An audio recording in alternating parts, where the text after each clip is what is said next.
Dalam pameran yang digelar di Museum Dr. Adnan Kapaugani, Jalan MP Mangkunegara ini dipamerkan berbagai peninggalan bersejarah milik pahlawan nasional yang lahir di Plambayan, Sumatera Barat ini.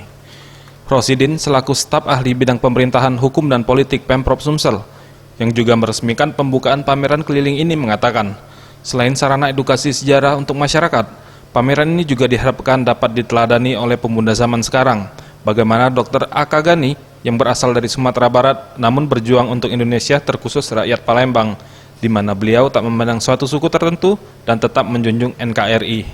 Ini sangat bermakna, sangat penting bagi generasi muda bagaimana kita bisa meneladani apa yang telah dilakukan oleh orang besar, oleh orang yang berjuang, oleh orang yang memberikan kontribusi besar bagi kemerdekaan Republik Indonesia, yaitu almarhum Mayor Jenderal Akagani yang kalau nama panjangnya itu Adnan Kapaugani.